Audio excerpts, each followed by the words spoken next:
Thank you all for being here. I'm Ryan Kolker, Vice President of Innovation at the International Code Council, where I lead our Center of Focus on Energy, Resilience, and Innovation. We'll hear a little bit more about ICC's work in this space later in today's session. But on behalf of our ICC, RICS, AIA New York Committee on the Environment, welcome to today's event.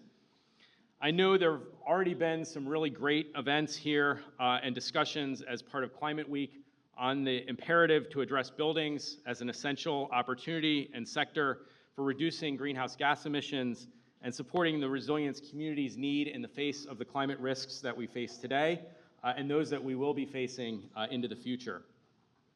While the bulk of today's discussion will focus on the climate mitigation side of the equation, I hope we also don't lose sight of the equally important climate adaptation discussion that needs to happen as well. So let me set the stage for why the organizers came together to host this session. For decades, key stakeholders within the building industry have focused on reducing the energy we use to operate and maintain buildings. We've been fairly successful in the endeavor. Energy codes continue to improve cycle over cycle. Green building programs continue to push the envelope on what's possible, and the number of zero energy buildings grow every year. While we can certainly celebrate these successes, there's a lot more to be done. We've reached an inflection point where decisions on what we build with and the processes we use to build are becoming a bigger deal. For too long, the building industry has focused on siloed solutions to singular issues rather than deploying a holistic approach that matches how buildings actually function. We need to optimize across multiple performance attributes, and greenhouse gas emissions is no exception. Today, we'll explore the importance of a whole life carbon approach, how key actors at multiple levels are supporting such an approach, and how standards and tools developers like ICC and RICS are working to provide credibility and consistency in this effort. Let me just take a minute to describe what we mean by a whole life cycle approach. I mentioned the long-standing focus on how buildings use energy during their operations, but as we continue to bring those impacts down through good design, electrification, and reducing the carbon intensity of the electricity grid, the materials we use become a bigger piece of the overall impact of buildings. In many cases, there are trade-offs between the impacts of materials and the operational outcomes. We also need to understand, and we need an approach that accounts for these trade-offs. We also need to understand how the construction process itself and a building's end of life influence greenhouse gas emissions. You may hear me use the word optimize or optimization a few times today. It's really about optimizing the design, construction, use, and deconstruction process to get the best possible performance with the lowest emissions impact. So we'll hear from some great panelists today about their work, but let me turn over the podium to Mallory Taub, who's a co-chair of the AIA New York Committee on the Environment, to offer her welcome. But I do want to offer a sincere thank you for the collaboration of AIA New York, the COAT, Mallory, and Yasmin in supporting today's event and welcoming us to this space at the Center for Architecture. So Mallory, I'll turn it over to you.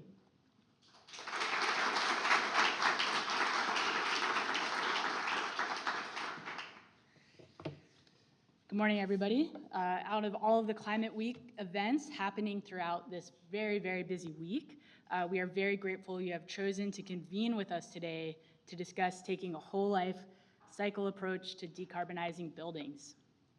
And so welcome everybody to the Center for Architecture, the home for the New York City chapter of the American Institute of Architects. My name is Mallory Taub, and I have the honor of co-chairing the chapter's Committee on the Environment, most commonly known by our acronym COAT. So you'll be hearing from two COAT members in today's event, besides me. My co-chair Yasmin is a panelist for the first session, and one of our policy leaders, Dan Pacelli, is moderating the second session.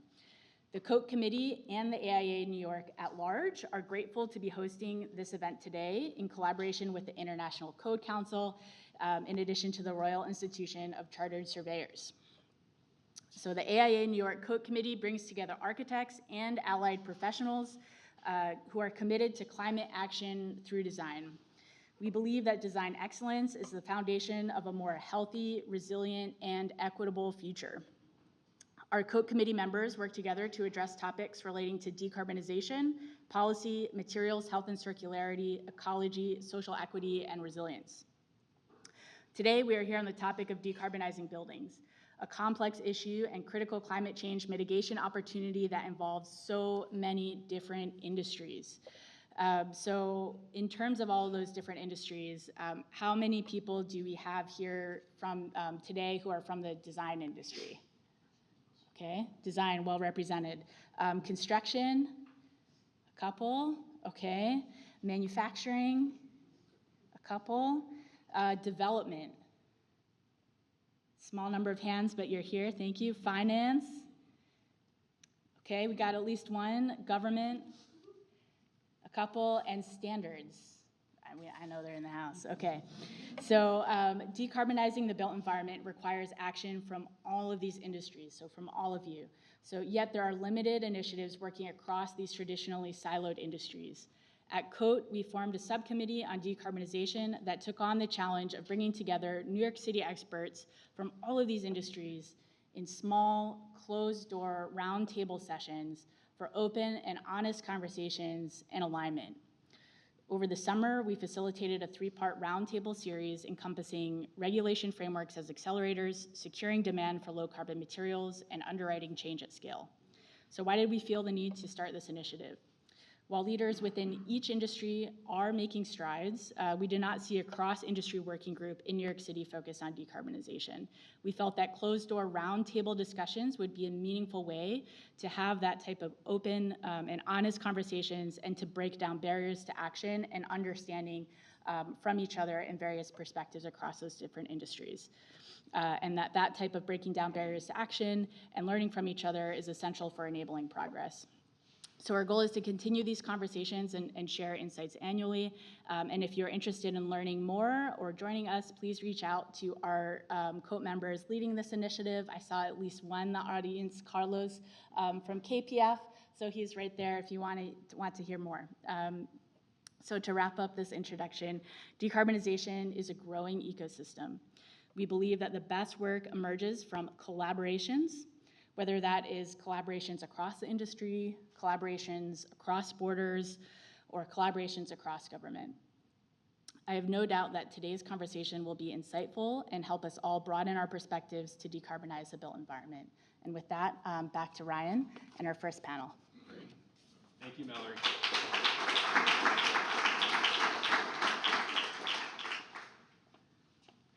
Thanks, Mallory. And before we jump into our first panel, we're pleased actually to have Sylvie Binder from the Mayor's Office for a great announcement that feeds very well into a lot of the discussion that we have today. So I'll let her take it away.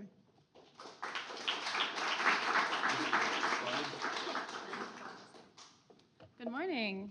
I'd love to talk about a collaboration opportunity for you all today. I'm Sylvie Binder, a policy advisor at the New York City Mayor's Office of Climate and Environmental Justice. There's a QR code up, but I'll explain it. Our office focuses mainly on policy change to prepare New York for a changing climate. We facilitate solutions that simultaneously reduce carbon and criteria air pollutants in our neighborhoods, delivering policies that improve quality of life for all New Yorkers. Today, I'm excited to be sharing with you how the city is beginning our clean construction transition with a focus on construction sites. And the details of an exciting initiative that our office just launched that will get noisy and polluting construction equipment off of construction sites around New York City and hopefully North America.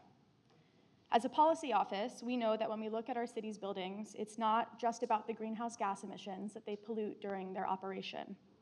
It's also about the materials that are being used when we build them and the construction process itself. That's why we've recently expanded our office's focus to embodied carbon.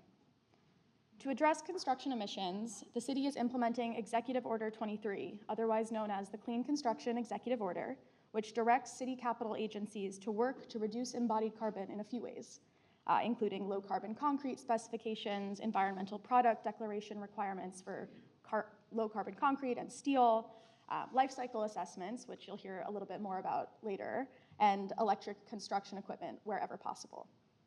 In Plan YC, the city's strategic climate plan, we committed to cutting our embodied carbon emissions in half by 2030. As a part of that initiative, we have committed to implementing performance-based standards for low-carbon materials and equipment by next year. Our North Star is to reduce this embodied carbon 50% by 2030 in all new building and major retrofits citywide. Last Climate Week, the city signed on to the C40 Clean Construction Accelerator, which is a commitment to lower our embodied carbon across the 5 boroughs. A key component of this accelerator is to demand zero-emission construction equipment wherever possible on municipal projects starting next year. Of course, with this audience, I don't need to really describe why this initiative is so important. We know the impact of fossil fuel burning construction equipment on neighborhoods, on construction workers, on our communities at large. This equipment endangers people's respiratory health and in surrounding neighborhoods, children, working folks, everyone. This equipment also contributes to neighborhood-wise noise pollution, which affects the health of construction workers and residents alike. This is a significant environmental justice priority for our office moving into next year. New York City's climate leaders know how important this is and the benefits that the city could see from realizing these commitments that I've laid out. But when it comes to implementing electric construction equipment on our sites, we know there are barriers. These include equipment availability, general awareness, and upskilling, and cost challenges. Other global cities we know use electric construction equipment at rates much higher than New York City, but we know that the North American market is very nascent, especially compared to parts of Northern Europe and Asia. We're beginning to tackle this problem, and I'm happy to announce that in partnership with C40 cities, New York City has just launched the North American Electric Construction Coalition, which is a group of cities and stakeholders committed to using clean construction equipment wherever possible on their projects. This year's Climate Week's theme is It's Time, and we believe that it's time for electric construction equipment. In addition to New York, the coalition consists of 5 other cities and 1 county, including Montreal, Austin, San Diego, Philadelphia, Los Angeles, and Boulder County, Colorado. There are multiple industry partners, including our very own AIA New York and Los Angeles, the Building Trades Employers Association, the U.S. Green Buildings Council of California, the Sustainable Purchasing Leadership Council, CONSIGLE, and the Carbon Leadership Forum.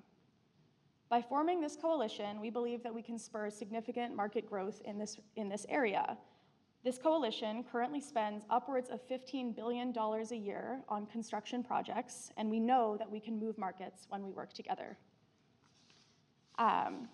This coalition is by no means closed. We want any cities, organizations, private sector partners, institutions that are interested in joining us to reach out to us and move the market as a part of this coalition.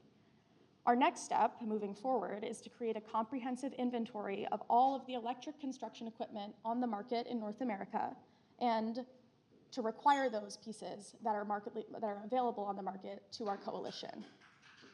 Our coalition will meet with suppliers and work through this commitment, discuss the state of the market, and plan forward-looking pilot opportunities in 2025. Finally, New York City will convene a formal roundtable in the first half of next year for stakeholders to share out progress, barriers, and challenges all in one space, which is sorely needed. I encourage you all to share this information about the North American Electric Construction Coalition because we need industry professionals like you in all parts of the construction process to talk about electric construction equipment as a critical environmental justice solution in our cities. If you're interested, you can use the QR code behind us to look at our open letter and reach out to us, or you can email newyorkclimate@cityhall.nyc.gov or reach out to me. I'll be around all day. You can connect with us and join this effort. We would really, really love that. Thank you, and I look forward to a great event.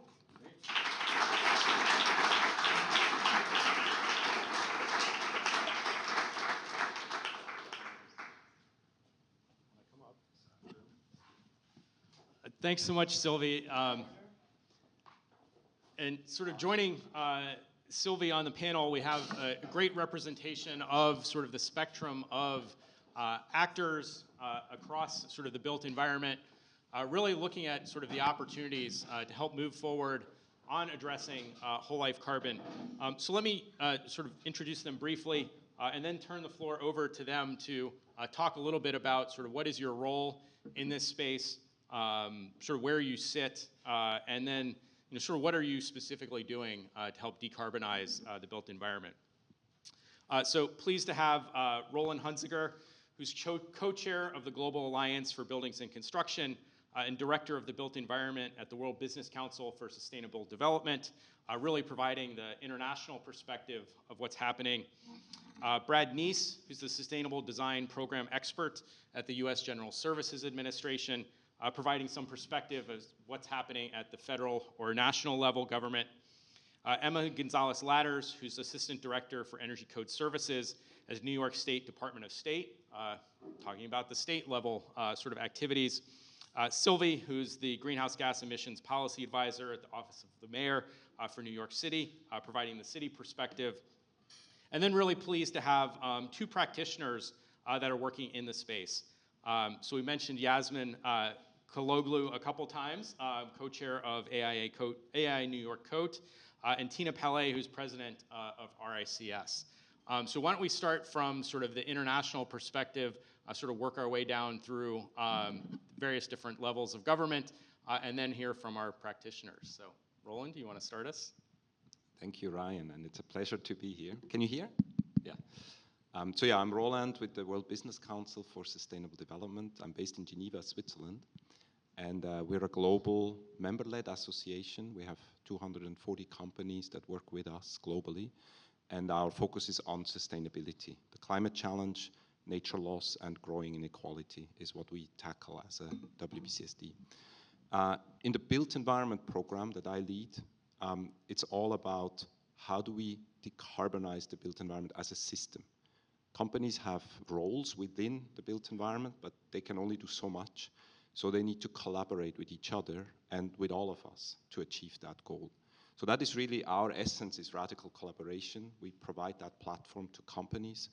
And yesterday somebody said it was exactly the right room to be in, and I feel today is also exactly the right room to be in, because this topic of whole life carbon and full life cycle is so important, because it really is the system level. If we are to decarbonize a very complex system with very many actors that are in it, then we need that common language. So whole life carbon is that kind of common language. It looks at all emissions, and we're not going to overlook any.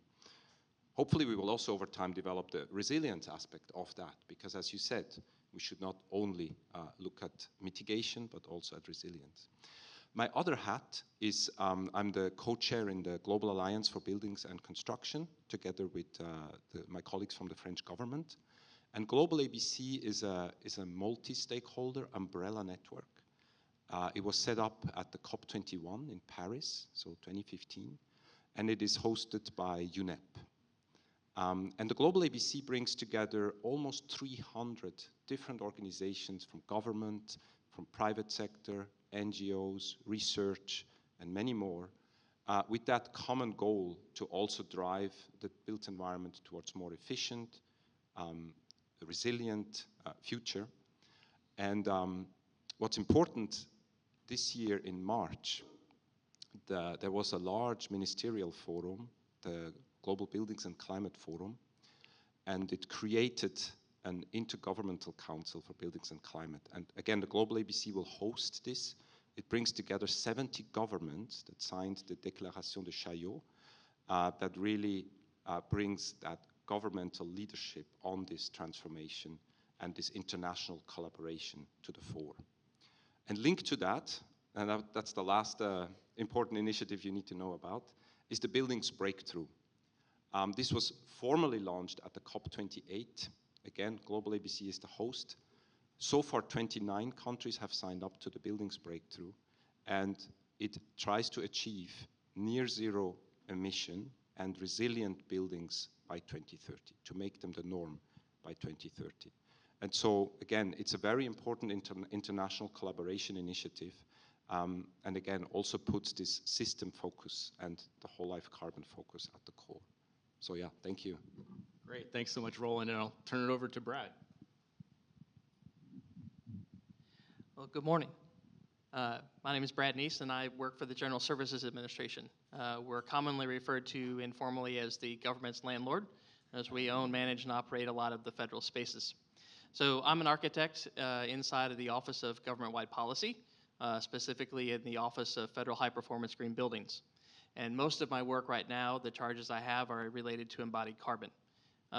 One would be working at GSA as part of the Federal Buy Clean initiative. We're working across agencies to move forward Buy Clean initiatives focused on embodied carbon materials. Another thing that I'm doing in that space is working through how we're implementing the Inflation Reduction Act. As you may have heard, we have $2.1 billion for substantially lower carbon materials as determined by the EPA. Another thing our office does is we are charged with development and participation in codes and standards. So I'm fortunate to be co-vice chair of ASHRAE ICC Standard 240P, the quantification of greenhouse gas emissions lifecycle. And so we're looking forward to getting that out. You've probably seen it. It's had a public comment period, and looking forward to get that out in the open for people to use. Thanks, Brad. We'll turn it over to Emma. Thank you. As an architect, I have to say being at the Center for Architecture is just great. Thank you so much for having us. As the Assistant Director for Energy Code Services at the Department of State, my primary focus is the development and implementation of the state energy code. The state codes are based on the model codes. For the energy code specifically, and for the code update that we're currently undertaking, that is the International Energy Code, the 2024 version, and the 2022 version of the standard ASHRAE 90.1. We published at the end of July a draft of the code update, and that opened a public comment period that closed on Tuesday. We received a healthy number of public comments. I'm very pleased by the amount of response that we have received and the amount of people who are aware that this is even happening. Then the next step for us will be to publish a notice of proposed rulemaking that is anticipated to happen sometime in early December. And that will open a second round of public comments that will be open for at least 60 days. I encourage everyone to stay involved and participate in the process and make sure that your voices and opinions are heard and balanced with all the other opinions that we received. The authority and the guardrails and the parameters for adopting codes in New York State comes from regulation. That's what gives us our marching orders. One you may be aware of is the Climate, Community, and Leadership Protection Act, or CLCPA, that sets targets for carbon emissions reductions of 40% by 2030 and 85% by 2050 from 1990 levels. Another piece of regulation is the Advanced Building Codes Act of 2022 that modifies the energy law to consider not only energy efficiency, but also greenhouse gas emissions reductions as part of the scope and intent of the energy code. The energy law was modified again in May of 2023, setting up a tiered approach for implementation of electrification provisions for decarbonization of buildings. And when I say a tiered approach, it means certain buildings by the end of 2025, and then goes up from there, with exceptions for critical infrastructure and other areas where electrification is currently not feasible. So those are our marching orders, and I'll add one more thing about in the world of embodied carbon. The energy code continues to retain the protections for unmodified portions of existing buildings and encouraging building reuse as a strategy for reducing embodied carbon, and protections for character-defining features of historic buildings. And that's a new concept in the energy code, where there used to be a blanket exception for the entirety of a historic building. It's now a more focused approach to protect the features of that building that are the character-defining things that make it so. And I'll pass it to the next panelist. Great, thanks so much. We'll pass it to Sylvia. I know we already heard about one exciting thing, but what are some of the other things that you're working on? Absolutely. So like you mentioned, I'm a greenhouse gas emissions specialist at the mayor's office, so I kind of toe the line between operational carbon reduction and embodied carbon reduction.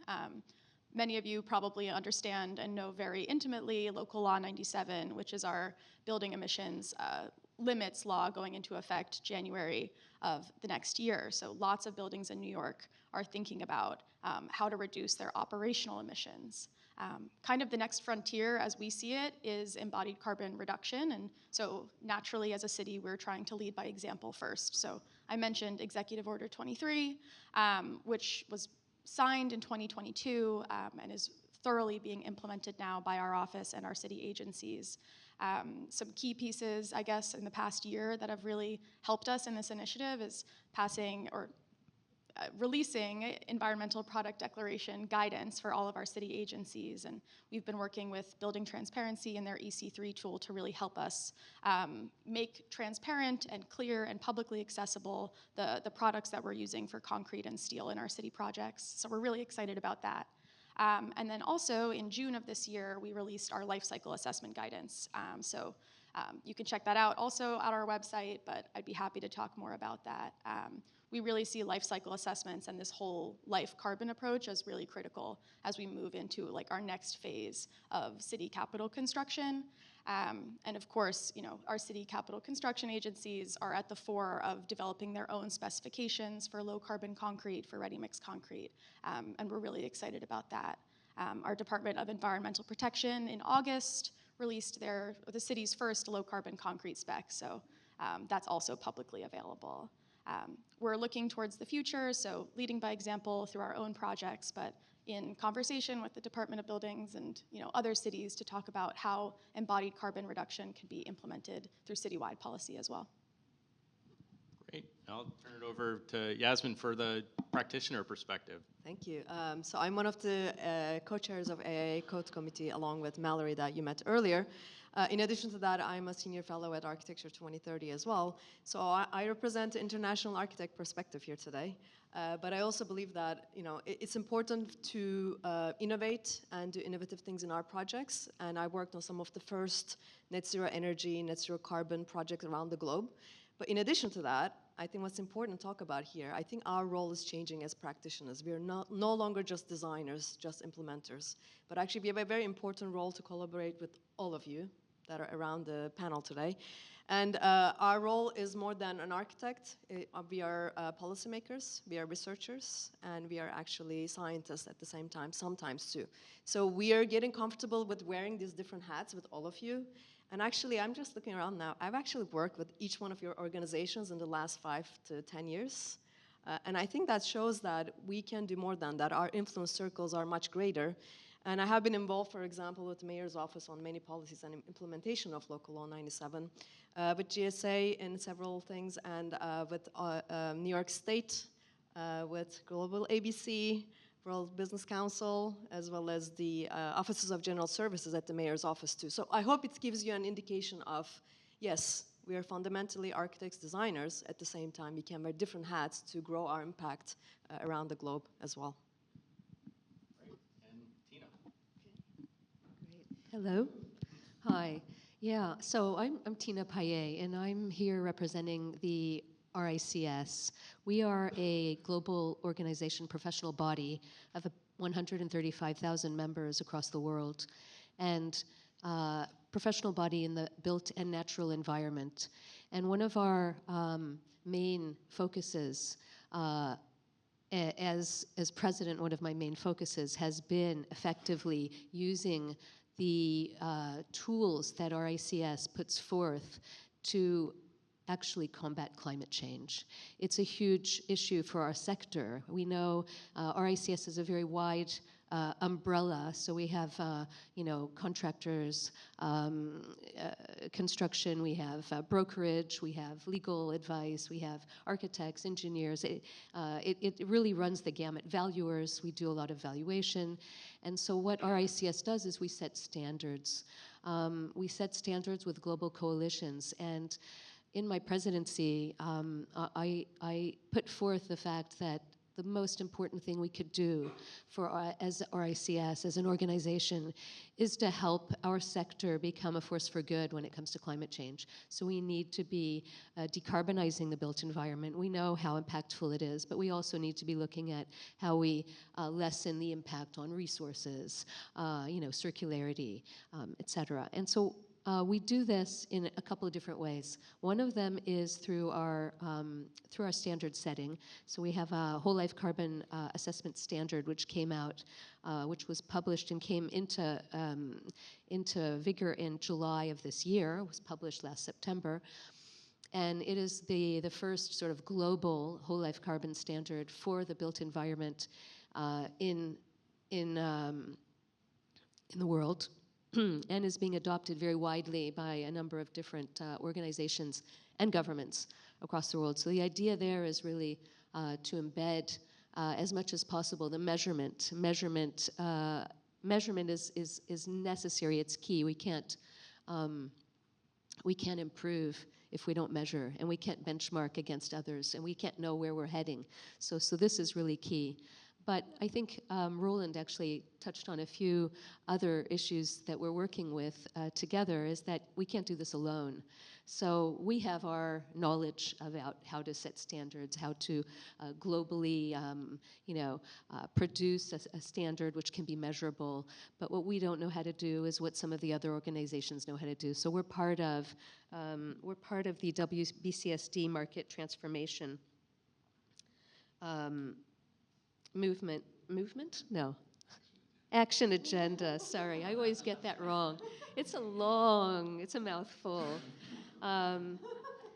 We were also present at the Global Climate and Buildings Forum in March in Paris, where the 70 countries signed the Declaration of Chaillot. We're looking at, working together with a number of organizations to really bring to fore the decarbonization that we call Forward for. Yeah, thank you. Great, thanks so much, Tina. And I think that's a great segue into our first question. Each of you highlighted the sort of need for a holistic approach, a sort of multidisciplinary sort of engagement, and really working at multiple scales with coordination. How have each of you been supporting that coordination, and maybe are there additional tools or sort of touch points that you see aren't happening that need to happen? So whoever wants to jump in on that. I've got the mic, I'll just hop on. No, so I think if we want, as I was saying earlier, if we want to be successful in measuring our impact and reducing our impact and meeting, therefore, our climate goals, we not only need to work together, we need something really, we need to be sure of what we're saying. And the problem we have is that more and more there will be requirements to report. And the companies, the cities, the organizations that need to report their carbon need to be assured that the way it's being measured is actually appropriate for their region, for their building, but also that it's being checked and verified by practitioners who are very keen and know the business. And so what we've doing with RICS is accompanying our whole life carbon assessment standard with a series of guides that support it, how to harmonize whole life carbon. There could be very different measurements of whole life carbon. What we need is an overall view and a framework to be able to compare what's comparable. And that's what the RICS framework sets up to do. So we have a harmonization guidebook where you can take a local whole life carbon assessment and you can gap analysis. So I always say it's a little bit like IFRS for the accounting world. You need an overall arching view. So that's the first thing I think is really important. The second is you can't do it if you don't have the skills to carry it out. So it's all about skills building and addressing how we can, and as an organization that does quite a bit of training, how can we address the skills gap. So we've also set up a number of training programs specifically for whole life carbon, whether that's really high level, webinar of 2 hours, what's whole life carbon, why is it important, and how can you go about doing it if you want to, all the way to an 80-hour course accredited of carbon accountancy. And so all of a sudden, we can have accredited carbon assessors. And I think that's really important. But there's a whole piece as well. We're looking to accredit online carbon calculators.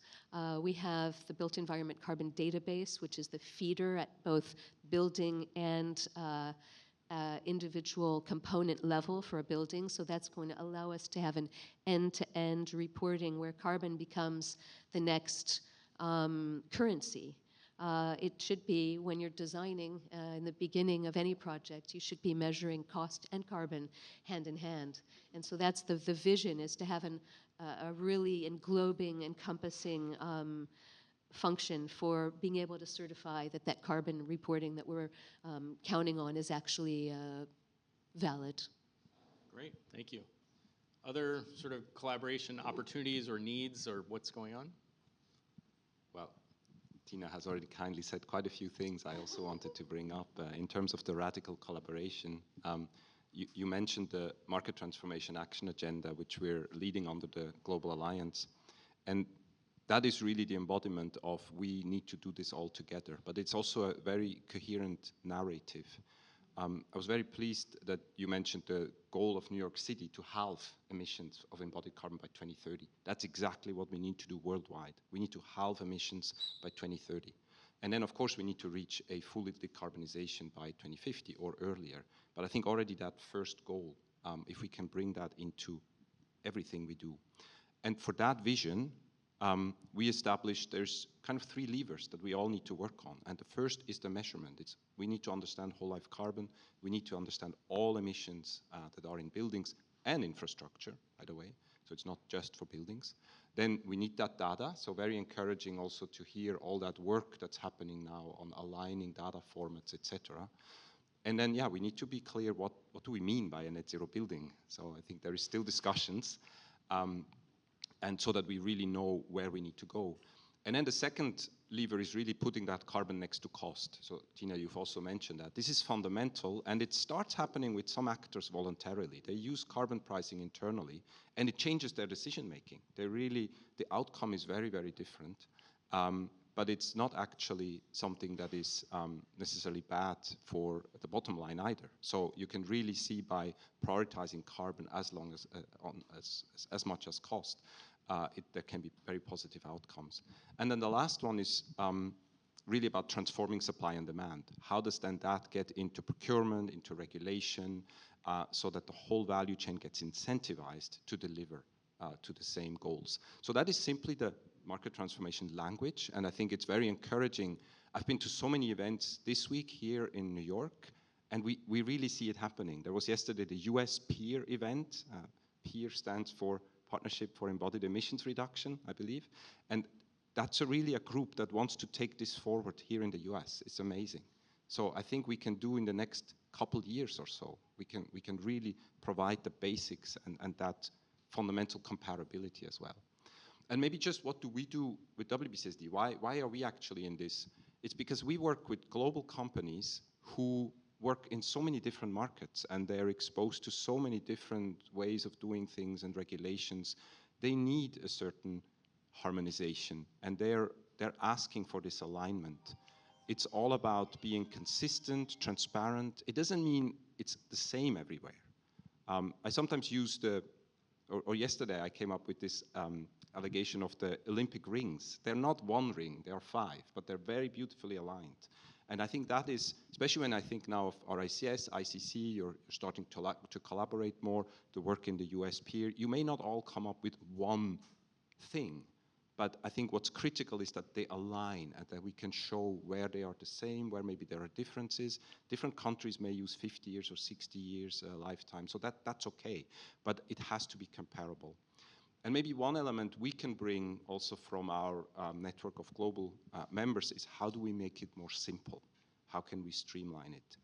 Because ultimately it's not just the big companies who have the means who should be able to do it, but everybody should be able to do whole life carbon assessment. So how can we also work with the software providers, etc., that it becomes a much more simple procedure? I think there's a couple things ahead of the whole life carbon assessment that could use some harmonization and some more work. And I think there's a great opportunity for professionals out there to be involved in these things, something like product category rules, right? We need better product category rules that represent standards and harmonization across the different materials. I think that would help us all be able to quantify with greater validity what we're providing out there in the built environment. One of the things that the federal government's doing, we're of course setting up market signals, right? And in addition to market signals, we're setting up capacity. So the Inflation Reduction Act is a huge part of this, whether it's the parts that DOE has offering grants to help manufacturing get cleaner, to help improve the grid, agencies like FEMA who have prioritized purchasing of low embodied carbon materials in their work, all the way to the $2.1 billion that we have, the $2.3 billion that Federal Highways has. Those market signals have to exist in order to spur the environment to get this going forward. And those are important things that I think we'll see have huge impacts across the country as those projects actually start loading up and getting done. Yasmin, go ahead. You've been No waiting. worries. I think, I mean, you all bring up a very, very good points here, and I think it's about fundamentally for us practitioners also about implementation. And I talk a lot about the push and pull along that, because we need the market to push, we need the practitioners to push, and we need the materials to push, standards to push, but we also need the pull from the other side, from the policymakers, and many of you guys are involved in that. And how do we align those? How do we actually educate our junior professionals to be able to implement what's coming in the law and standards? We also need to work with the industry very closely to make sure that we do have credible policies. There's nothing worse than a bad policy, by the way, that you cannot implement. Like that's the way, or a standard. It's just, and there has been some of those in the past. And I think as practitioners, we are taking an active role on this, that working very closely with all of you to make sure that it aligns with our education and aligning the education with the policy too, but also in the practice to make sure that the standards, the tools, the materials, and the practices all support those policy. I think it's something we must not forget along the way as we continue to push all together collaboratively here. You talk about the push and pull. I really appreciate that. We can write that down as a takeaway from this panel. And I love your analogy of the Olympic rings. I tend to think about cogs in a wheel, all fully engaged. We engage at multiple levels, at the local, state, regional, national level. We participate in the development process of the international codes. And then, but our actions are concrete at the local level. When our major stakeholder in this process are code officials and what they call themselves boots on the ground, because that's not enough to have policy and to have standards and codes that take into consideration greenhouse gas emissions if it doesn't translate into concrete action on the ground. And to that end, we engage with the New York Conference of Building Officials at the state level and in the particular chapters. And we provide continuing education. We provide training for emerging and new code officials. We provide, my colleague is here today, provide technical support on the codes. And when I say code officials being the primary focus and primary stakeholder, that technical support and training is available to practitioners and to anyone who uses codes. Just really quickly, I want to touch on collaboration and the data piece that I think's been brought up a few times. First, on collaboration, New York State has been wonderful in, paring down their Buy Clean initiatives at a state government level to us as we implement Executive Order 23. And, Brad, on the GSA side and on the IRA side, we're starting to see really amazing incentives come in and really amazing grant opportunities for low carbon materials, which we're really excited about. I think one in particular is the FHWA, I think $800 million for low carbon transportation materials. We're very, very excited to be applying to that. That really helps us make actionable the commitments that we've outlined, right? How do we get to 50% reduction by 2030? And to that point, the data piece is so critical. We had many conversations with other cities and government levels that are really thinking about how do we quantify, track, measure embodied carbon. And something that we've realized that we need is a baseline, is a citywide baseline of embodied carbon. And we do have grant funding to do that. We're really excited to kick off that process. But that really like measurable, actionable piece, without that, it's all goals. So we're really excited to be doing that. Great. Yasmin and Tina, you are both practitioners in this space. What do you need from government to really help you do your work? Oh, you want me to go first? Okay. What do we need? First of all, I think I would like to actually thank our governments here, particularly in New York City and state, because I think we've seen a lot of progressive policies coming forward. I think that's a very key piece to this equation, that we need not just policies, but we also need incentives. We need to make sure that there's certain accountability in the work that we produce in the construction sector that we are building. But also we need the incentives to incentivize those of us who are already bought into this idea of decarbonization, but how do we incentivize those organizations to actually do greater work, to push with us even further than the codes that even further than the legislation that we are creating.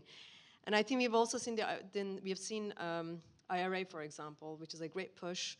I think the implementation side has still been weaker than we would have hoped to be, and there's a lot of noise about who is accessing it really. Is it really accessible by the construction sector? And I think there's a lot of learnings that are coming along the way. I think some of the, to add to that, simplification of some of these complexities, greater alignment between federal, state, city, and greater alignment with standards. I'm not even going internationally yet, but just local standards that we have. I think that's extremely crucial, and I think you're bringing up a very important point. Buildings Breakthrough Initiative that was introduced is actually trying to do that at the global stage. So we need our government to also help us align, particularly those of us who are practicing internationally, but also using materials, systems that are built internationally too. How do we make sure that we align these? And I think we need our local and federal governments and national governments in other states as well to help us align, walk on the same path, even though we might have different rings of Olympics, as you mentioned. Yeah, so maybe before I really answer the question, the first part I wanted to share was actually, where do we stand today? Because this is really important. And we have the RICS Sustainability Report, which we do once a year, which is going to be released in November, just before COP29. I can share some of the, the preview. So 15% of our respondents stated that they calculate embodied carbon and use it in selecting materials and products. 15. Okay, it's good, but it's not great. Another 18% calculate embodied carbon and do not use it to make design choices. So they just go through the paper exercise. And then 10% of our respondents take biodiversity into account in their projects. So this is a wide canvassing of sentiment and practices across the world. This report is once a year, and it's actually very widely reported on. And it's amazing to see those numbers, I think, so low when we know how critical the climate crisis is. So some of the top blockers that we've asked for, what's blocking, what's keeping you from doing it, is the perceived cost of sustainable materials and practices. Perceived, I say, but we can go into that. Skills shortage and gaps in knowledge, cultural issues, and the lack of established standards and guidance. So this is really where RICS has our roadmap. What do we need to do to take away those, to unblock those blocks? So what we're calling on for government is that there are global principles, harmonization framework on whole life carbon, and that global principles can be carried out across and harmonized across the board. That there's a national playbook for embedding the standard in existing policy and legislation and frameworks, because I would go exactly with you. You know, we need the legislation. It levels the playing field. It means that everyone's doing it. So even if it does have a cost, you're not being disadvantaged by carrying it out. So we need that legislation. We've seen countries where the legislation comes into play. It kicks off huge amounts of investment, and similar to what IRA is doing here. Capacity building is going to be key. So we need governments to step up and really help with building the capacity, the skills. We can, we have ideas, we can support, but I think this is also a government-led subject. And then when it comes to circularity, one of our asks is that we actually put into place some form of tax credit that would allow the reuse of materials to become much more viable. So today it just costs too much for a building owner. If you compare a demolition with a careful deconstruction, requalifying, recertifying the materials, storing them, et cetera, it's a no-brainer. No investor is going to go down that route. So they need the incentive to bring secondhand materials to market. Secondhand materials are the lowest carbon that exist. They've already expended their carbon. So these are the sort of policy asks that we're looking at. I want to add one thing to that, actually. You reminded me something when you said tax credits. So an interesting fact about IRA, for example, because it's the way it is structured, actually. It is that you're actually doing the hard work to decarbonize, often, or energy efficiency, and then you're actually getting a refund, return on your investment, basically, with tax filing. So what does that do? It actually takes the initiative maybe outside of the building industry and actually gives a greater importance to to accountants and to tax professionals. So how can our governments also help us leverage certain initiatives that we don't have to go through the tax code and we don't have to go through the accounting process, could actually dramatically help us improve some of the funding, access some of the funding mechanisms that exist. And I'm hoping that our federal government, I know that there's been a lot of comments on this already, and I'm hoping that in the future generations of similar legislations and incentives, we're going to see a slightly different approach as well. Roland, do you want to? Yeah, just maybe 2 points on what can governments do. First, I think governments can be much more ambitious. Companies all along this built environment value chain, they look for more ambition because the technologies are there. The problem is that often today there's no demand signal yet. So this is so encouraging about IRA and everything that's currently happening in the US, because you're pushing that signal into the market, and companies need that. Some companies tell me we can deliver concrete at half its footprint today, but we need that strong demand signal. And so really that ambition is very important. And the other one is it has to be performance-based. So please make sure we stick to performance-based, because there is some advocates who say, oh, this solution is better than another. Well, it really has to be done on a full life cycle and performance-based approach. And then we can reach the goal. Great, really appreciate that. I do want to pick up on a couple things that Tina mentioned, specifically around some of the things that are happening sort of at the international level. Roland mentioned the buildings breakthrough. Sort of two key things that both ICC and RICS and a couple others in the room are really working on is how do we get sort of those international pieces together, particularly around codes, standards, and some of the sort of tools. So work being done sort of to help harmonize in that space, identify principles. So a shout out to World Green Building Council, who's leading that effort. The other piece is around capacity building, which you mentioned. We can have sort of the greatest policies, codes, standards, tools, but if people don't know how to actually use it and it's not being implemented, we've actually done harm by printing things that nobody actually uses.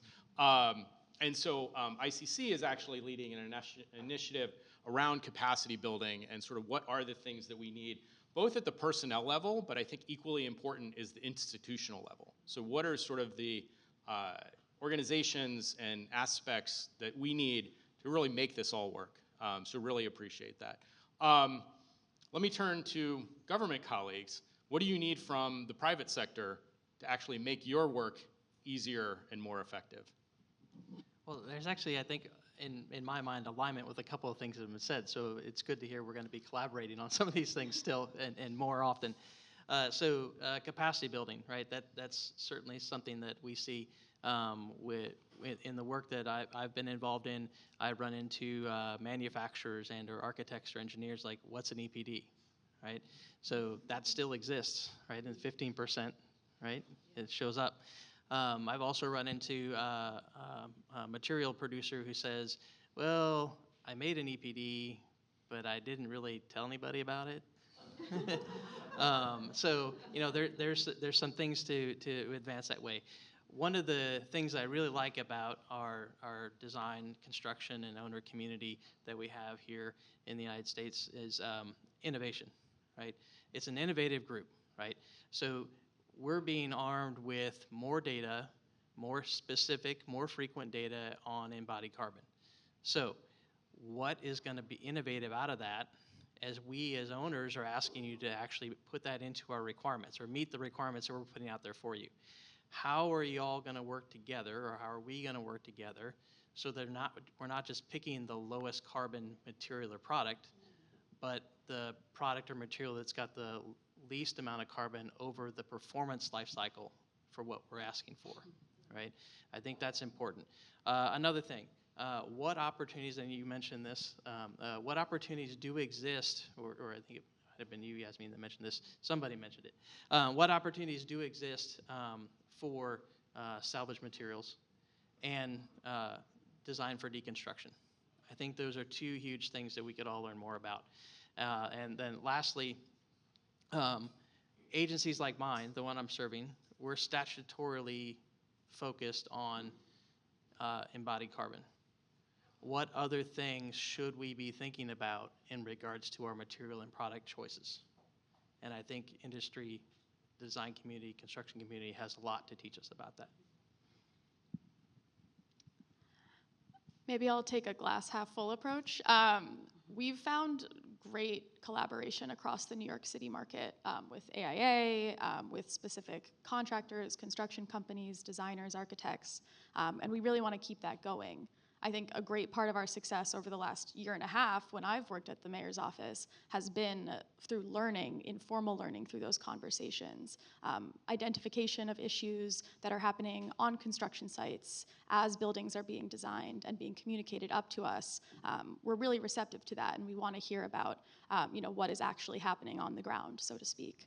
But in the spirit of that collaboration, and as we take this next step towards implementation, there are city capital construction agencies and that we contract out the design and we contract out the construction, and we want an equal excitement coming from those communities from the bottom up, in addition to on an agency level, kind of the specifications and what's in the contract requirements. So far, we've been really heartened by that sort of like level of excitement, but we can't forget that there are small construction companies, small architecture firms that maybe don't have the capacity yet to fully be thinking about embodied carbon and how to do the best possible practice using the best available science. So I think we have further conversations, especially on like the AIA side. How do we build capacity for those smallest firms so they don't get left behind in the New York market? And I get to use your push and pull expression again. And I think design professionals, probably more than anyone else, understand that codes and standards are minimum. That's the minimum you need to do to meet compliance. And design professionals are always pushing that envelope, no pun intended, to go beyond the minimum requirements. And I encourage you to keep doing that. And because once a certain practice becomes commonplace, then it's that much more easy and seamless to integrate what is essentially common practice into requirements. And then you continue to push that envelope. And then the second thing is to take advantage of those tax incentives and those pilot programs and demonstrate that it can be done. So it's no longer a good idea, it's something that has already been done. And if those pilot programs are not working for you, speak up and tell the state, local, federal government, this is great, but it doesn't work in my practice because. And help us tailor those programs in a way that sets you up for success.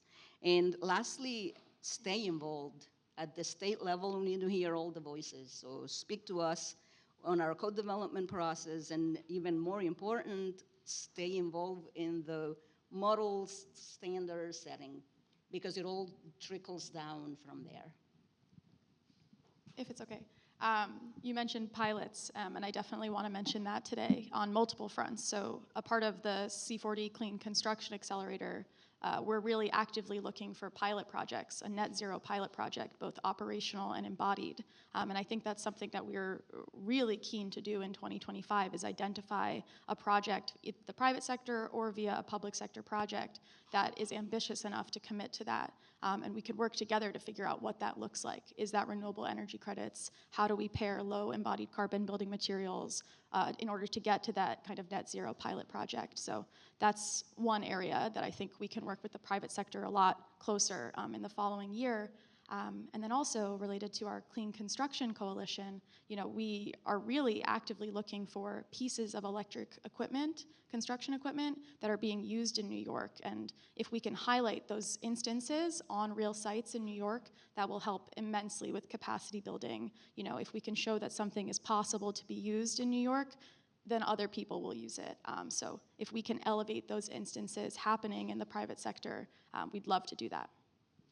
Great, and let me pick up on something that Emma mentioned, particularly the engagement in the standards and sort of code setting process. I think many folks sort of think they're sort of black boxes of, five experts sitting in a room, sort of figuring out what's next.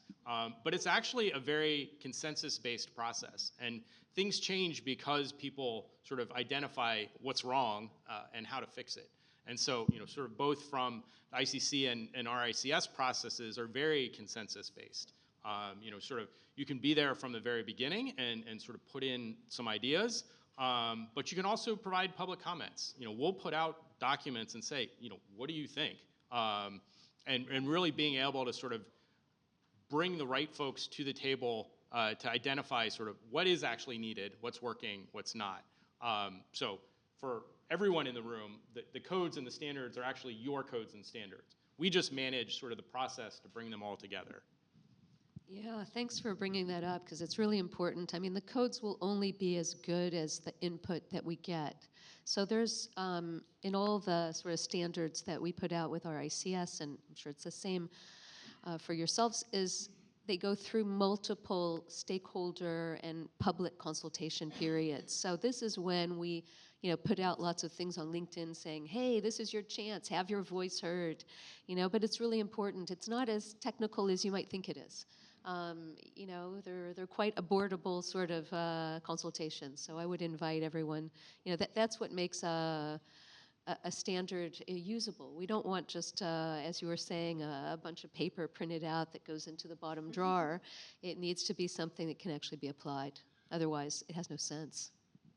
And far from the 5 guys in the room Ryan mentioned, it's actually more like 5,000 men and women working together to make this happen. And one of the fascinating things is that the energy code is developed through a standard process. It's not the same way as all the other codes, the fire, property maintenance, and so forth.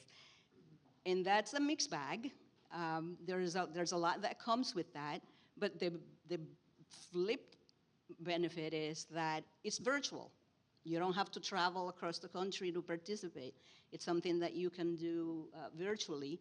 And there is a lot of discontent in the way the balance of who's involved and who can be involved. But you can change that. you can change that by getting involved yourselves. One of the frustrating pieces for me is that this New York State energy law requires us to take greenhouse gas emissions reductions into consideration. And we now have ASHRAE standard 240p, and we have the ASHRAE 90.1 Development Committee considering to include greenhouse gas emissions reductions into the scope and purpose statements for the next version. We'll have to wait and see how that pans out. The ICC Board of Directors just released their language for the scope and intent statements of the International Energy Conservation Code with consideration of greenhouse gas emissions reductions, but relegated to voluntary appendices and alternative pathways that could be pursued as long as the code can be met otherwise. So to me, that's a one step forward, but it's too little, too late. This is something that we need to be doing right now broadly, not as relegated to an optional path. You know, ASHRAE 240, there's 40 professionals from around the world working on that. In our last public comment period, we got 750 comments, right? So there's an amazing power you have to participate in that public comment process that Ryan was talking about. You know, at GSA, we write our own facility standard, the P100. And it, of course, references many of the other standards that exist, right, that are out there. And we're very fortunate they are consensus-based standards out there for us to point to. But we update ours every 3 years as well. And we just did that. The 2024 version just came out. But those recommendations and things that come from public comments into the standards are very powerful. If you want to get more involved, do apply to some of those things, because it's important to have those voices at the table. Great. So we're running up against time, but I do want to make sure that we touch on sort of the important piece around resilience, that we don't sort of lose sight of the both adaptation and mitigation needs. So how are each of you sort of focusing, or how do you see sort of the intersection of decarbonization and resilience efforts in your work? Maybe we can start local and then think global. So on the city side, there's a lot more work to be done, frankly. We have our Executive Order 23 on the mitigation side, and then on the more resilience and adaptation side, we have our climate resilience design guidelines that are going into effect for all city projects, I believe in 2027, but they're currently being piloted by a dozen or so projects. And what we've been finding is that there are some frictions, but then there are some synergies. Just to highlight one of those pieces, we currently have research out with Stony Brook University to look at ground glass pozzolan in concrete for marine applications. So there's a ton of resilience work and a ton of concrete that's going to need to be poured in order to mitigate or adapt to climate change, right? So storms will become more frequent. There will be more of them. There will be more intense. And if we can use lower carbon concrete and ground glass pozzolan instead of traditional cement and fly ash and slag, that'll be a huge win. So really, we're looking for opportunities to pair these two things together and really have them work in synergy. But you know, once the climate resilience design guidelines really kicks off, and the Executive Order 23, I believe, is a little bit ahead of it, we'll be able to kind of more closely pair them together in a more formal way. But it's critical, and I'm really glad that you brought that up. All right, so if we're going to go up, right? You stay. Yeah, all right. I want to touch upon something we haven't really talked much about, is the building thermal envelope and the efficiency thereof.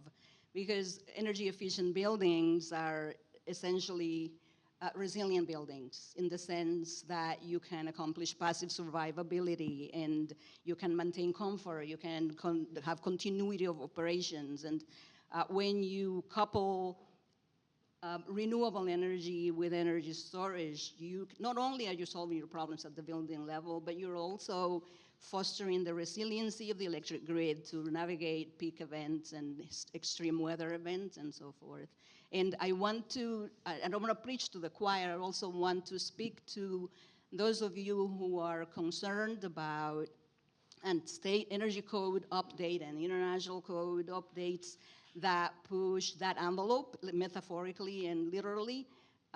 for more energy efficiency, this is where your resiliency comes from, and this is where your energy savings comes from. Yeah, so we of course have our embodied carbon team that is working at GSA, but we've got a long history of working on the operational side. And some of the things that we're working on there, right, we're gonna be all electric by 2030.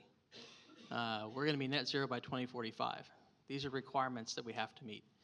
And all that stuff gets reflected and reviewed as we do our capital planning, and it gets reviewed in accordance with our climate change risk management plan.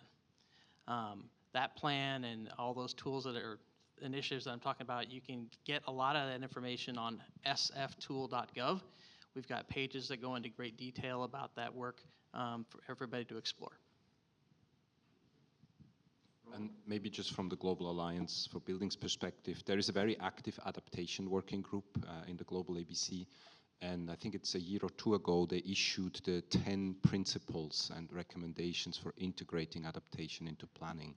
And no surprise, many of the messages are similar as for mitigation, the importance of a holistic approach, the early planning, and really integrating. Again, it comes back to how do you understand the value of those measures that help you adapt and bring it back into decision making. So a bit like what we say for whole life carbon. And that's maybe just, to talk about the important work RICS is also doing, really how do we bring valuation into this? There is now increasing effort to understand the valuation of transition risk, so carbon stranded assets and what that means for investors, but of course the same for physical risk. And so I think that is really two important pieces we need to unlock so that all of us focus really on managing those risks. Yeah, Roland, I think you bring up a very important point of sort of the intersection of a lot of the principles around adaptation and climate mitigation. And particularly, if you focus on embodied carbon, if we don't need to rebuild a building because it stands, after a disaster event, we've saved that carbon. So I think that's important. The other piece is the adaptation piece, sort of recognizing that the climate risk that we face today is going to be very different from that tomorrow, and building in that adaptation and flexibility, I think, is also important. Tina, you want to pick up on that? Yeah, I'd love to, and I think, Roland, you put it really well. I'm going to put it a little more crassly, because for me, the issue with adaptation and resilience is that, especially at building level, is that there's no payback. The problem we have is that building owners can see the payback in decarbonizing their buildings. They get, better energy bills. So that there's a payback there. They can rationalize it. The problem we have with mitigation measures, which can be very costly, is that we're struggling on the payback.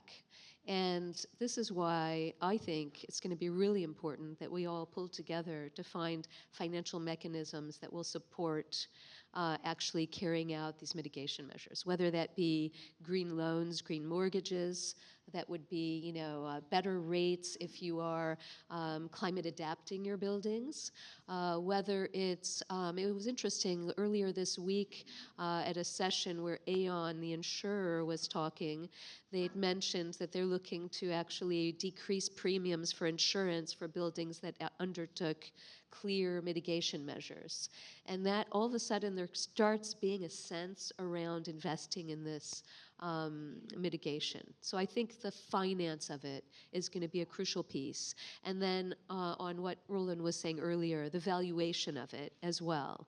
So we know that valuations, and we have a number of valuation standards, the Red Book, which is really the RICS valuation standard par excellence. And in that, we cannot look forward. Evaluation is always based on what can it be exchanged for today between two willing parties. But we're working on how to integrate and using things like discounted cash flows rather than, I'm going to get a little nerdy here, rather than capitalized income yield or replacement cost or other valuations, comparables. If you use a discounted cash flow, you're able to put into play the sort of obsolescence risks and the capex that you will have to invest in this building down the road to keep it from being stranded asset. And that building that into the valuation is going to be key. And the other thing that I'm trying very hard to integrate into the valuation is to have a concept around the residual value of the materials and the components of a building itself. Today, they're seen as a future waste stream. They're costs, it's capex. You have to demolish, you're going to have to strip out the building at its end of useful life. Rather, could we not turn it on its head and say, those are actually values? And once you value something, you take care of it and you don't put it to waste stream. So then we're talking about eliminating all of that extra carbon that you would have to put into play to manufacture new virgin materials, however low carbon they are. I get to go last, so I can be more critical now. No, I agree with everything that you're saying, but I also think that I wanna maybe step out, go to that like 300,000 feet for a minute. I think we're doing something quite simple, but also we need to be cautious about what we're doing. So we've split this idea of addressing a whole life issue into 4 components: resiliency, adaptation, mitigation, and implementation. And they're actually not separate. They all have to work together, and I think that's the mindset that we need to adopt, and we should not be looking at any of these independently. And you know, this is not a new concept. I mean, the First Nations of our land here, they actually had a saying that we must design and build for the next 7 generations. And that's kind of the attitude that I think we need to adopt, not just look at one of these categories we're talking about, but how do we adopt a mindset, and some of us are working on this already, where we can create self-sustained communities. That means that it's independent from electricity grid, independent water, independent food chain, potentially, and therefore they have an inherent resiliency built into them. And how do we enable this kind of mindset in everything that we do, not just look at one aspect of a building, of a design or a construction or even policy. And I think we're getting there, but we are in the steps of kind of dissecting it first to then bring it back again closer as a whole. And I think we're working very hard all of us are working very hard on this. Yeah. Great. Well, definitely want to thank all of you for great discussion. Hopefully folks have some ideas to take back into their work and really focus on sort of the optimization of the built environment. So thank you all.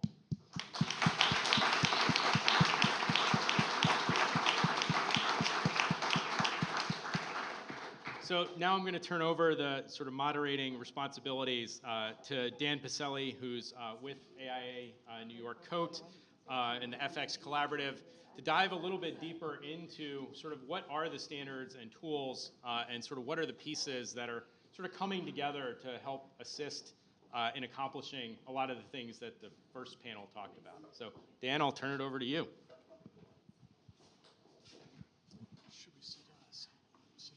Sure.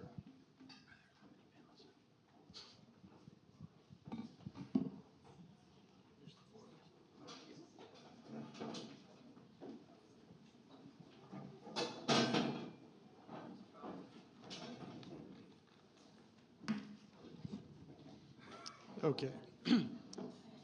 So to start, I'd like to welcome Anil Sane. He's the head of sustainability at the Royal Institute of Chartered Surveyors. Welcome. And I'll ask the first question to you. So as discussed in the last panel, standards and support tools are critical to progressing decarbonization, and you've all been involved in that. So Anil, what is the Royal Institute of Chartered Surveyors Whole Life Carbon Assessment Standard? It was mentioned. Please elaborate. Sure. Good morning. Thank you very much. I think this was a wonderful session. Tough to follow a panel that had a very overarching view of what we are discussing today. I'm glad Brad is still here, so with us in this panel as well. The RICS Whole Life Carbon Assessment Professional Standard, in fact, we started on it in 2015.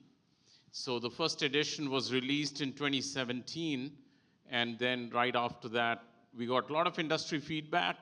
2017 standard was primarily UK focused, but in about 2021, we started work on the second edition of the standard, which was then released in September 2023. The second edition is now mandated. As you know, we are a global professional body. Our standards are open standards. Anyone can download and use. The standard is now mandated. So our 135,000 members globally are regulated to use that standard. So if I, as a member, I'm in fact a staff, as well as a member, if I have to produce a whole life carbon assessment, I must follow our standard to remain compliant. And if not, I have to give reasons why we are deviating from that standard. So I guess I still have not answered your question. The answer is that it's a comprehensive, consistent, transparent, open methodology for measuring whole life carbon. Just not for buildings though, we have 18 type of infrastructure assets also that you can assess using our standards. So it's consistent, comprehensive, open, and useful for all stages, as the name suggests, whole life carbon. So we have in fact expanded on the EN 5978, provided more details to our members on how to do, for example, A5 calculations by breaking that into further even guidance on how to calculate if you're running a large mega project and you have worker transport that is taking place, how do you calculate and use the emissions from transport of construction workers to your site? So it's available freely. We provide a lot of supporting resources, including a harmonization guide, as Tina suggested, a national playbook. We have a certification for our standard. So if you are an assessor who would like to be certified, you can go into our 9-month certification program, and we maintain a register of all global assessors who have gone through our certification scheme. Surrounding that, we have a database that can provide you with input both on primary data and secondary data, guidance on primary data, and lots of input using our built environment carbon database. I can go into more details, but I think that's broad brush, a methodology for measuring emissions for all modules A, B, C, and D. Great. And Ryan, standard 240p was mentioned a number of times in the prior panel. It's called the quantification of life cycle greenhouse gas emissions of buildings. And the Carbon Leadership Forum said it will drive everything in our building industry going forward. Can you please elaborate on that? Yeah, so I hadn't heard that quote before, but really appreciate it. I seem to think so too. Let me maybe take a step back and sort of pull off some of the things that we talked about in the first panel, sort of really recognizing the need for a holistic approach, everything from sort of materials to sort of the design and construction process, to end of life. And so, ICC is really thinking about sort of how do we bring all of these pieces together into an effective ecosystem that really sort of gets us to where we need to be. So sort of thinking and working on everything from validation of environmental product declarations, so making sure that we have the data that we need on the materials that we're using, having sort of code-based resources like the International Green Construction Code, which includes sort of requirements around understanding the materials that you use and how do you integrate that into the process. And then, as we sort of talked about in the first panel, the importance of actually having consistent measurement. And so 240 plays a couple roles. The first is sort of bringing together that operational and embodied piece into a single standard. So you're not just talking about sort of what you're doing on the operational side or what you're doing on the embodied side, but being able to talk to those pieces together and really understand sort of the holistic opportunities that you have to optimize your buildings across the entire life cycle. And so really looking at sort of setting up those measurement protocols. So Anil mentioned sort of the A through D, really providing that consistency of, these are the important things to measure, this is how to report it, so that we can have comparability across buildings, across products, but also being able to sort of bring that information and that data beyond the building space.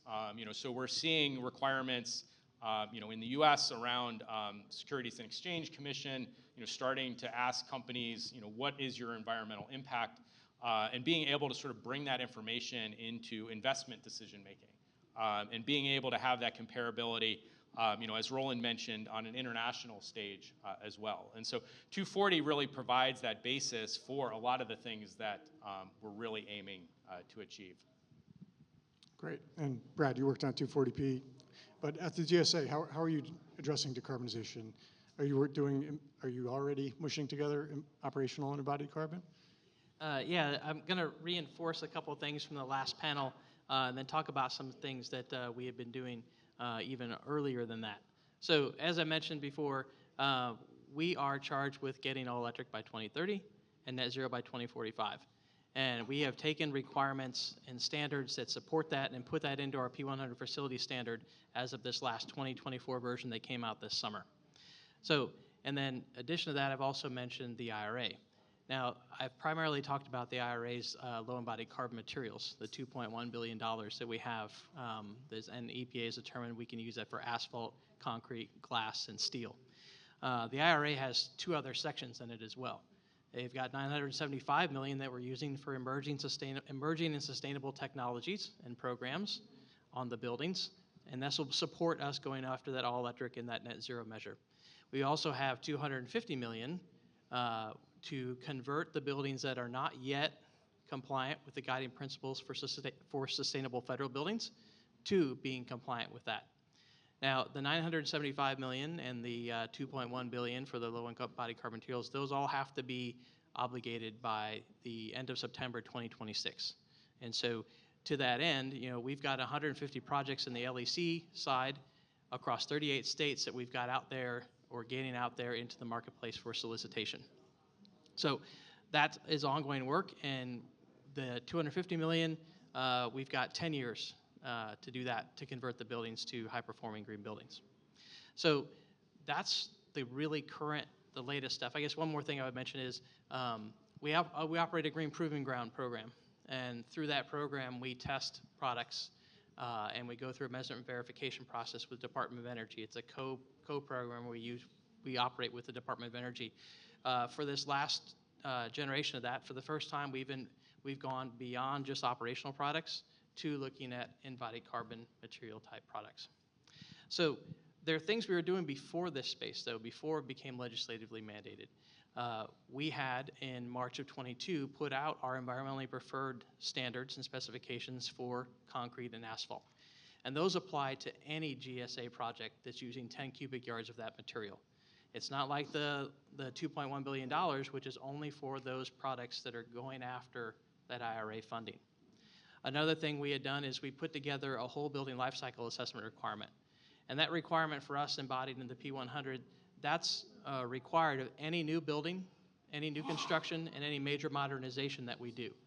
And to that end, that project team has to get 20% below a standard baseline project. Follow-up, unplanned question. Does the net zero definition that you mentioned that you have to meet by, what was it, 2045? That's operational only, or does it include embodied? That's operational number. And will 240p help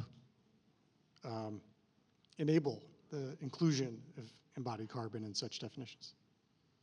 I would definitely say yes. The definition actually came out of the White House and U.S. Department of Energy, who stated that they will be looking at embodied carbon as sort of the next piece of that zero emission buildings definition. So I think we'll certainly see some more focus there.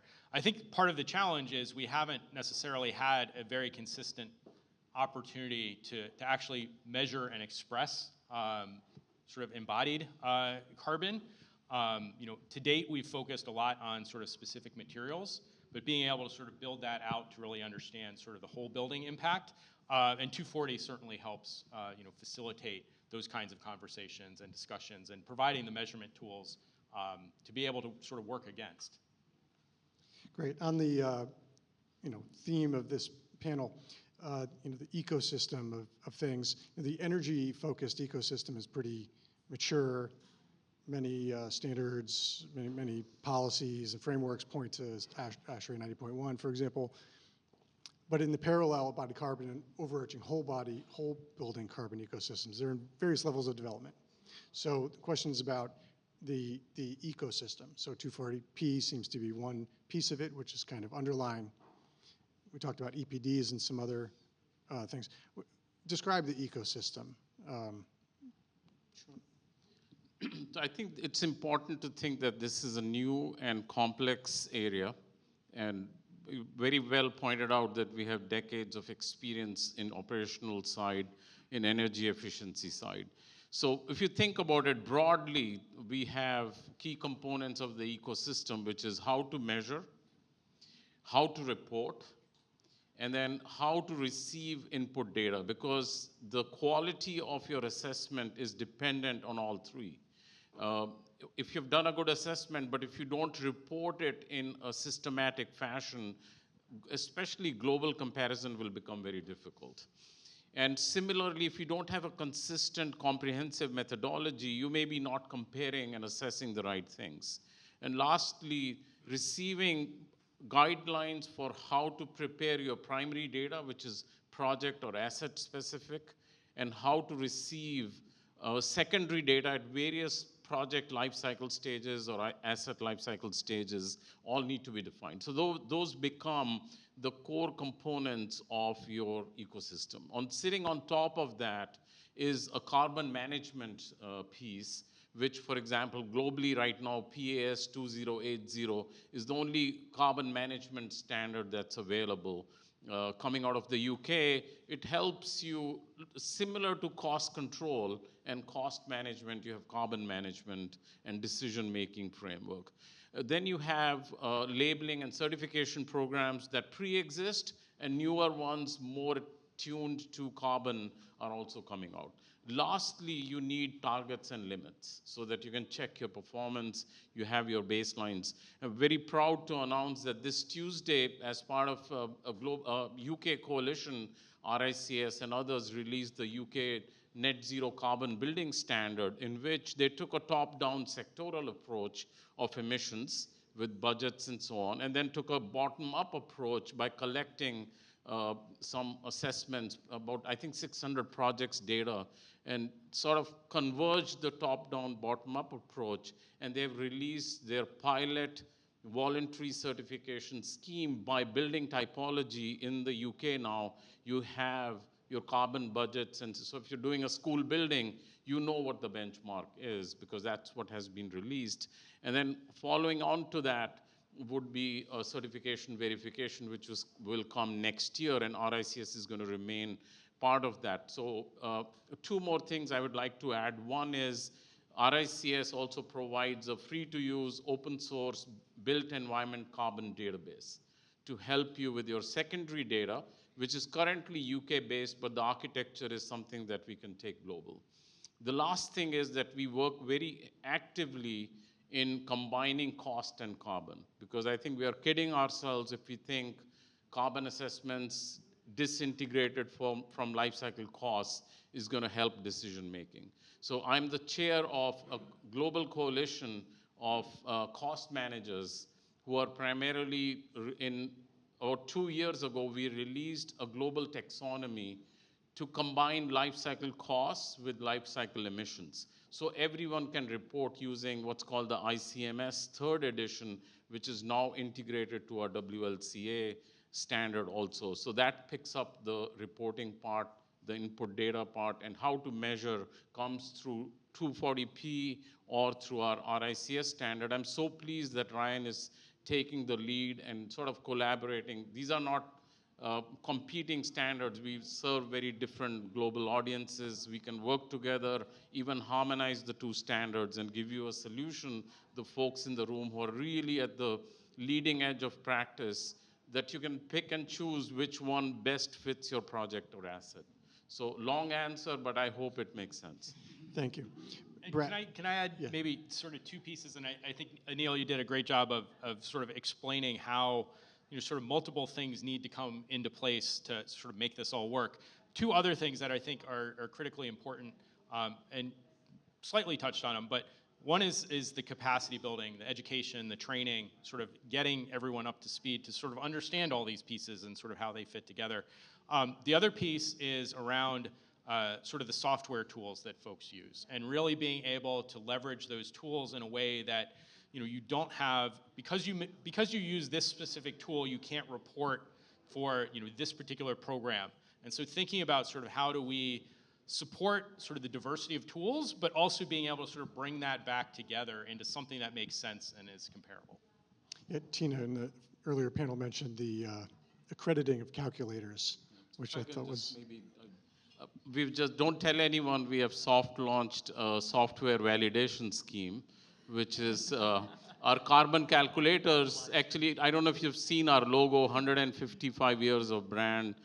People are just using it and saying to our members that, yeah, this is WLCA second edition compliant. Members come to us and say, is it true? We don't have an answer. So to answer that, we have come up with a validation protocol where a calculator can come to us and say, we'd like to you to check whether we are compliant, and we can issue that. And I spoke to Ryan, perhaps we could combine that effort and give global availability to all of you as practicing folks to be assured that this tool is validated against our software. I think Tina mentioned we have a certificate program for assessors who want to become certified in using our standard. We are working on an organizational accreditation program also. So if you're an organization who claims to be using our standard, our data, other parts of the ecosystem, then we can accredit an organization also. That's great. As a practitioner, I've heard anecdotes of the same building being modeled in different softwares and coming up with totally different results, so that kind of normalization is crucial. Brad, are there other parts of the ecosystem that have been mentioned, and which need the most development? Yeah, so I'm particularly excited about some developments that our colleagues at the EPA are doing. So they've made two major announcements here over the course of this summer. The first is their grant program for reducing embodied greenhouse gas emissions for construction materials and products. So that came out in July, and what that is, it's $160 million to support robust data for EPDs, PCR standard development support, resources to develop and verify the EPDs, as well as EPD reporting programs. And I think that space needs a lot of work in order to build up the capacity to do the whole building types of quantifications.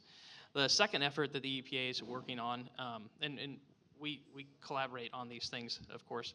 The Inflation Reduction Act, it gave them the ability, or the charge, I should say, to create the label program for low embodied carbon construction materials. And so in an elementary level, if you think about what that could be maybe as they're developing that out, we all enjoy going to the store and finding something that's Energy Star labeled, right? Or something that's WaterSense labeled. And think about what that could mean from an embodied carbon thing. That program that they're just launching, I think the efforts that could be embedded into that, the creation and function of that program, I think it could lead the building industry to a lot of harmonization opportunity in this space.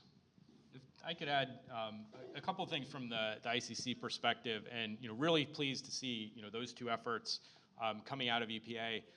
We were actually lucky to be one of the grant recipients to particularly work with manufacturers, designers, and folks in the Pacific Northwest, so Washington and Oregon, to really build out the network of EPDs that are available, but also collaborating with many of the other folks that were recipients to help sort of build out that space. I think the other piece, and I mentioned it a little bit, the ICC Evaluation Service is an EPD program operator. And so, we really take sort of the validation process seriously, and are actually the only accredited EPD program operator against ISO standards in the US, which was identified as sort of one of the important tools for the EPA labeling program. That what is actually coming out is third-party verified, and those third-party verifiers are actually verified themselves, that they have the mechanisms in place to assure that what is being sort of touted as an EPA, as an EPD, has gone through a very rigorous process. That's great. A labeling program seems crucial because EPDs report the numbers, but they don't necessarily say good or bad. A labeling program would make it much easier. On another issue practitioners run into is baselines. How do you find what the appropriate baseline is for? Anil, you had mentioned this database. Can you elaborate on Correct. So standardizing baseline? one thing by design, what we've done is that our whole life carbon assessment standard remains a methodology.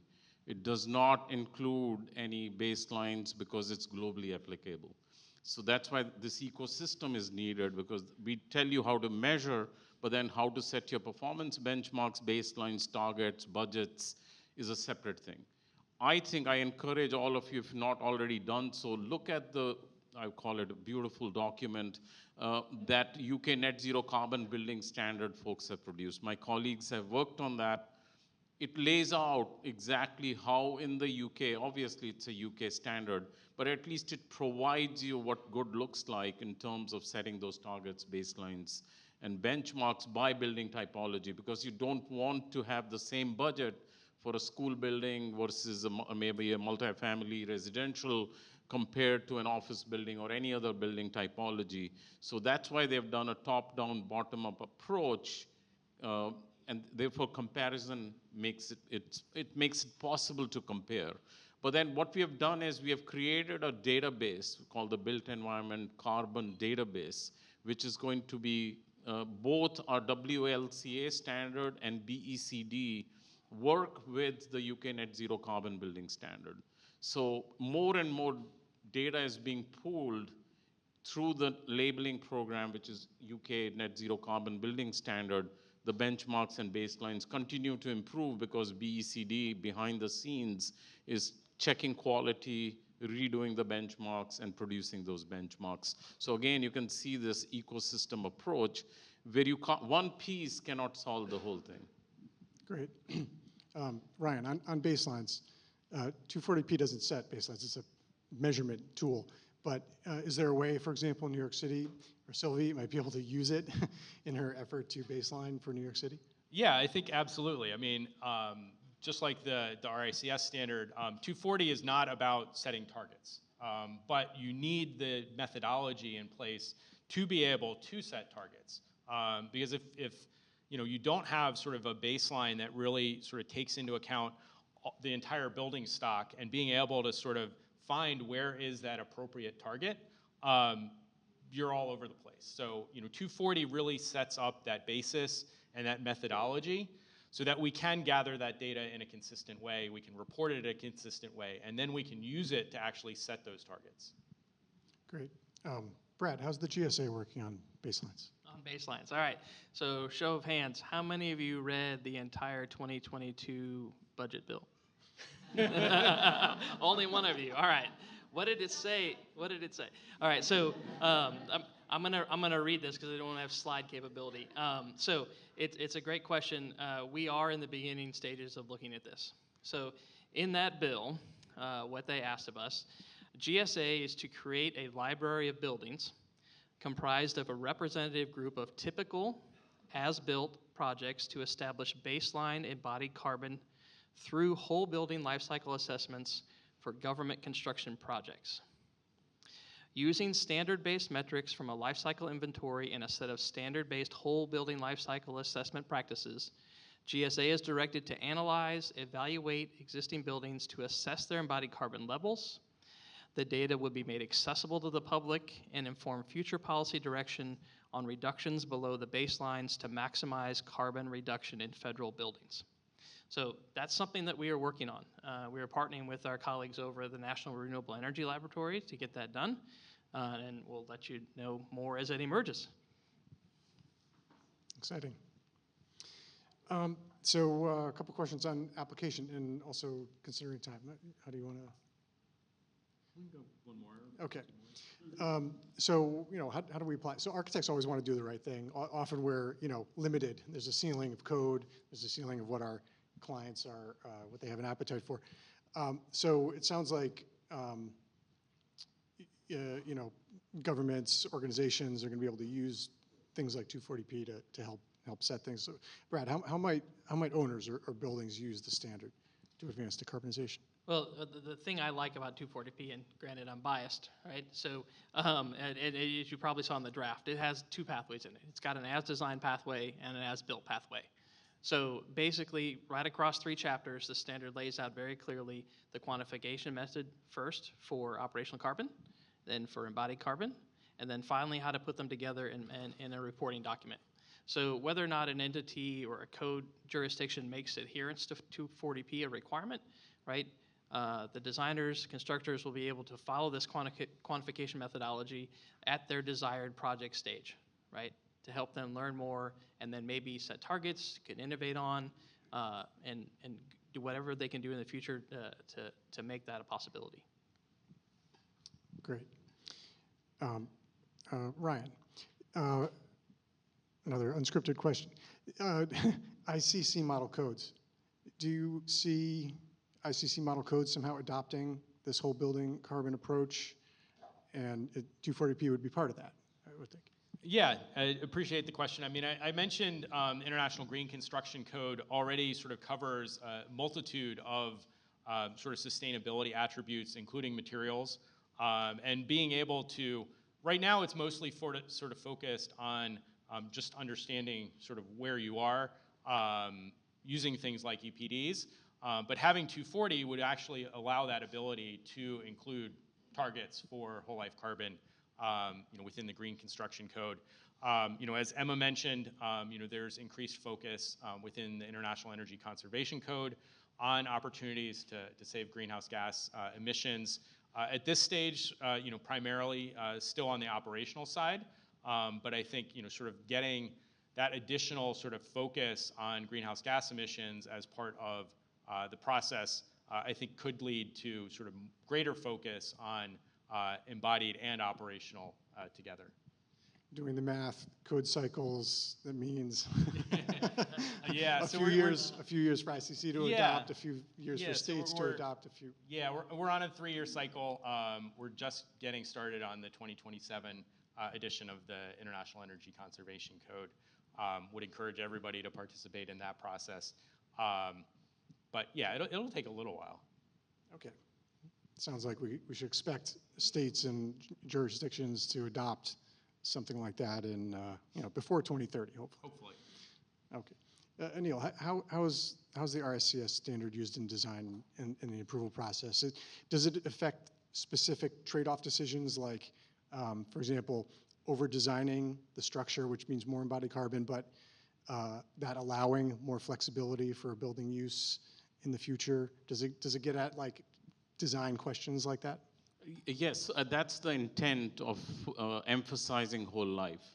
I think without looking at a whole of life approach, these kinds of questions can be answered. So there's this trade-off between embodied and operational carbon. We report in our standard, calculate and report biogenic carbon, for example, separately. And all of this is to ensure that design decisions, construction decisions can be made much more systematically. So absolutely. But I'll give you a few examples.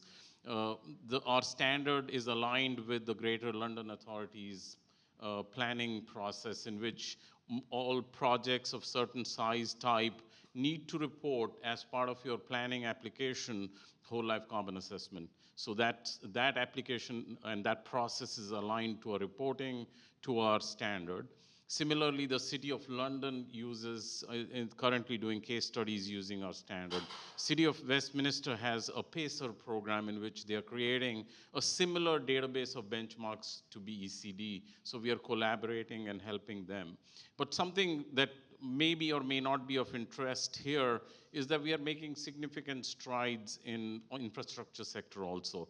Transport for New South Wales in Australia announced that for their about $72 billion infrastructure program, they have adopted our WLCA standard, the ICMS 3rd edition, and PAS 2080 to create a cost and carbon tool that will help decision making. And it's going to be then made available to other infrastructure authorities throughout Australia. So that's another significant achievement. But I think I must admit that we are what I call the exemplar stage right now. The goal is mainstreaming. meaning a building next door that nobody has heard of, knows about, is also using WLCA. So I think that's where we are headed. Big steps to be taken, but I think with all of you with us, we can make that happen. Great. So to conclude the panel, is there any final things you want to say? I wanted to ask one question of Brad. Earlier you mentioned practitioners might be able to help by getting on boards and stuff to help set product category rules. Can you elaborate on how practitioners can get involved? Yeah, in the last session we talked about the development of standards, right? And it's certainly not the 5 people in the room. But so get involved in setting up on those standards, those consensus-based committees and things like that. One opportunity that Dan's pointed out here directly is product category rules. For the first time, I've been involved in product category rules over the past year. It's been a really enlightening experience, and those conversations, my understanding to date, have been really dominated by industry associations, manufacturers, lifecycle assessment professionals, and that seems natural, right, as it's emerging. But I think there's a lot to be learned from all sides if we have specifiers, builders, and owner or building user perspectives that would add value to those conversations. I think another opportunity that exists out there for you is to have greater understanding across the AC and manufacturer industry in the EPD space. So in our work across the country, we've seen a variety of pockets around folks who don't know what an EPD is, and I mentioned that a little bit before, or people who are afraid to make an EPD, right? So there's an opportunity to expand that knowledge, make one, try one, see what it's like, and really learn how that plays in the part of this whole thing, because it's really kind of foundational to some of these quantifications. And lastly, I think there's an opportunity to fine-tune these data sets. These new data sets on embodied carbon are coming fast and furious, right? And so finding a way to fine-tune what they are and a way to collect them, I think, will be very important. I think Brad sort of led off with a great thing to end on. Participate, really participate and engage. I think that's really the important message. I agree with what's just said. So, but thank you to all who are here and those who are online. I think with your support, we can make our standards and the whole ecosystem better. Thank you for moderating. I think this was excellent. All right, thanks a lot. Brad, what's next? Yeah, so I'm gonna turn it over to Alexandra Fish. I knew I would get it. Fishu, RICS's America's World Region board member, to wrap us up. One thing I will say is that we talked about many different resources. We'll throw a QR code up there in a second, which will link you to many of those resources as well. So, Alexandra, take it away. Thank you. Good morning, and thank you for the opportunity to deliver the closing remarks today. My name is Alexandra Fasiu, and I am a member of the RICS World Regional Board. I'm leading and supporting our initiatives around sustainability and next gen in the Americas. I'm actually an asset manager, right? I'm one professional that you haven't pulled this morning, and I think it is a very important profession, you know, in what we're trying to do here. I have spent all my career in real estate. In the last 15 years, they are split between leadership roles in asset and portfolio management. And then about 3 years ago, I decided to, you know, pioneer the specialty into sustainable asset management. I found that it was very important that we started working on that particular specialty. Just to wrap things up on everything that we've discussed, we've heard this morning. Last night, actually, Tina, Anil, and I were at another event, and we're sort of debating what needs to happen in order to, you know, for our efforts to have an impact at scale. And, you know, we decided that our efforts to decarbonize buildings, there needs to be work in parallel on several fronts, right? We've discussed this morning a lot about the public sector, and obviously has been leading the efforts into the space, you know, by providing subsidies, and we talked about incentives and subsidies, and I think it's very important that they continue to be awarded by retrofitting their own buildings, by developing new buildings to the standards, and by changing policies and regulations, right? it's not that easy, you know, and then you have a lot, especially here, right, in New York, there is a lot of pushback from the private sector. However, I mean, you know, governments and governmental agencies will need to stay the course despite any pushback if we want to have scale. At the same time, the private sector will need to step up its efforts. It's interesting because in the private sector, we have to actually make the math work, right? It's not enough to have subsidies or being pushed by you know, regulations and policies. We have to figure out how to, you know, OPEX and CAPEX, how they impact the returns. I mean, admittedly, there have been some headwinds in the recent years because capital was very expensive, so people were just trying to survive. And in many cases, you have buildings here in New York where, you know, office buildings, right? There is just so much about talk about that situation. So everybody has been focusing on just keeping afloat as opposed to sort of investing into, you know, green initiatives and decarbonization and so on.